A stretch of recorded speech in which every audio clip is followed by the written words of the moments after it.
How was your experience in the ER last time? How long was your ER visit? And how efficient do you think the medical teams were? How do you think we can reduce the waiting time at ER and improve efficiency on the team works?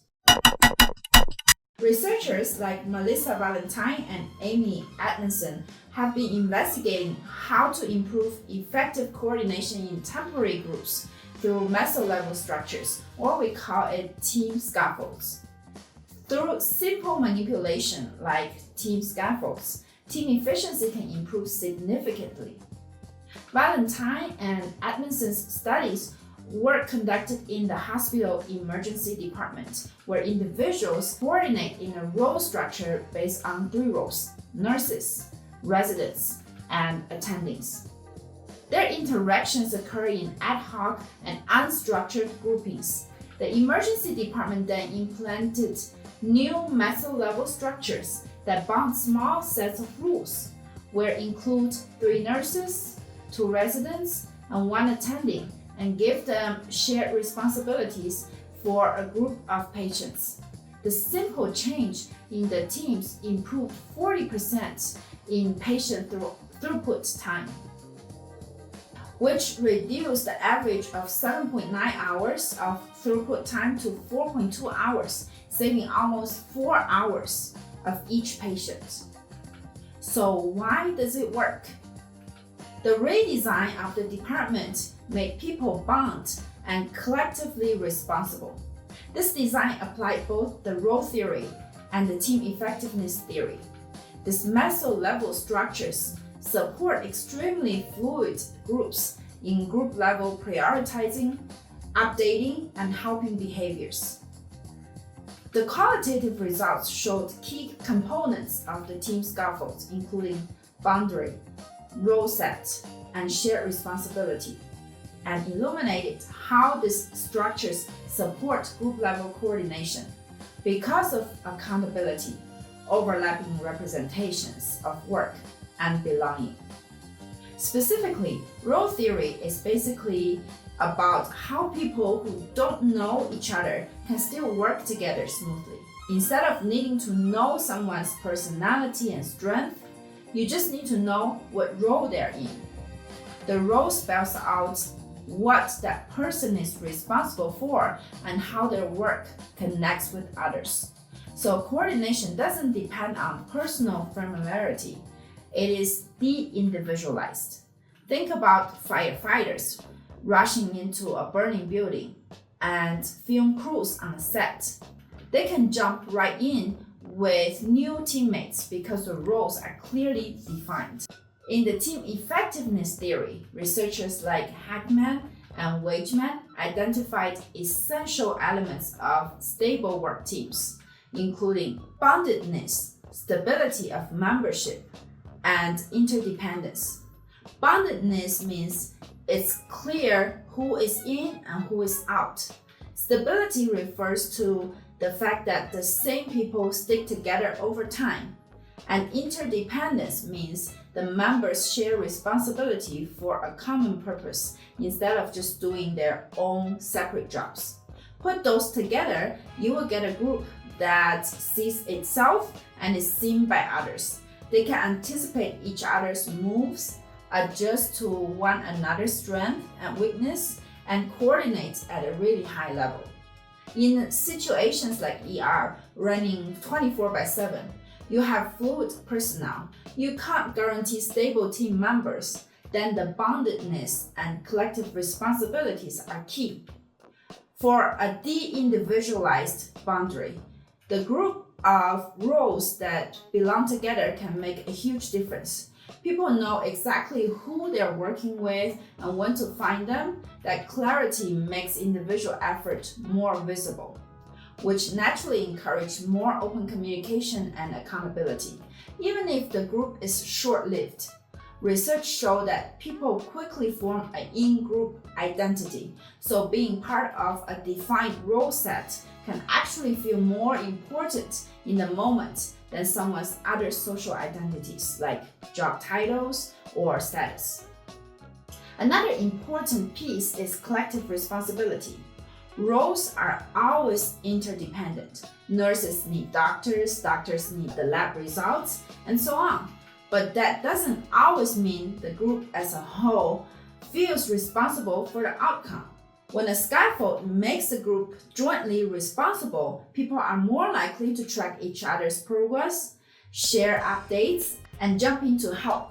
It also builds psychological safety because everyone knows they are in it together. Based on these theories, the researchers redesigned the emergency department of the city hospital into smaller sections, and they call it pod design.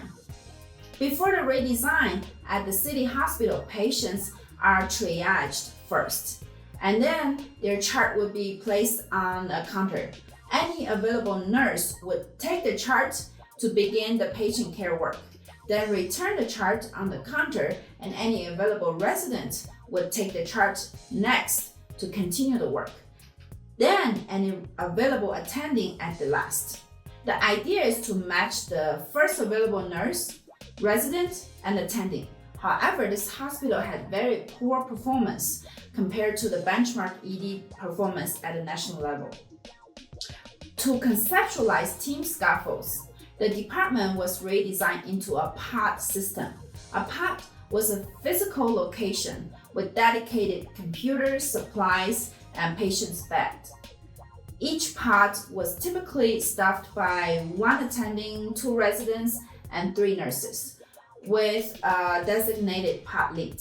The pods have very stable structures over time. Even the staffing patterns are extremely flexible and fluid. After the redesign, through researchers' observations and informational conversations, they found clear evidence for bondedness, role set, and collective responsibility.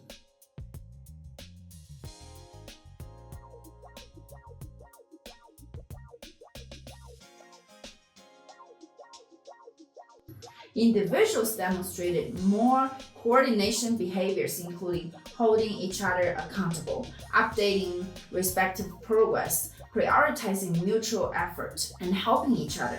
They also found that the mechanisms linking these team scaffolds and group-level coordination, including accountability, like a resident said, "You know all those patients are yours.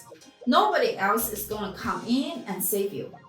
Overlapping representations of work to prioritize their efforts at the group level rather than each person prioritizing within her own workflow. And belonging. For instance, a nurse mentioned, "Now the doctors are in the trenches with us." Quantitative data were also collected to show how the workflow changed from sequential pooled pointing into a teamwork workflow. To study how coordination changed in the ER, the researchers built networks of who worked with whom using two-mode network data and methods. They did this by linking providers, nurses, residents, and attendings based on the patients they shared. If 2 people treated the same patient, they were connected in the network. This approach captured the messy reality of the ER, where people overlap in staggered shifts and work under different systems. Because shifts didn't have clear start and stop times, they sliced the data into 24-hour periods starting at 7 a.m. Within each 24-hour window, they mapped all the patient cases and providers, creating a snapshot of the coordination patterns. For example, in one day before POTS, 291 patients were treated by 81 staff, and each provider had an average of 16.7 coordination partners. The average patient stayed in the ED 7.9 hours. In a similar day after the redesign, 294 patients were treated by 76 staff, averaging partners dropped to 13.1, and patient time fell to 4.2 hours.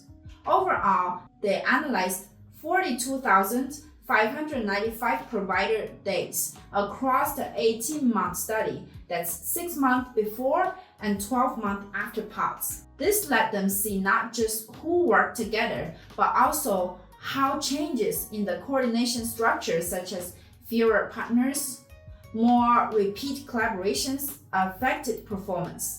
These studies are critical in showing that team scaffolds with small bonded groups of roles with collective responsibility can make temporary groups in the ER coordination like real teams. However, there are trade-offs. POTS can be less flexible if patient volume drops, since you can't easily shut down an entire pod without wasting resources. Also, boundaries means attendees interacted less with each other, relying on updates through their pods instead. Still, these pods build stronger nurse-doctor collaboration and even healthy competitions between the pods, creating a sense of belonging despite constantly shifting membership. Can you think of how to apply these team scaffolds in other scenarios, like a remote work settings, innovative teams that require a lot of creativity, and how AI can be a powerful tool in the process? Thank you for watching.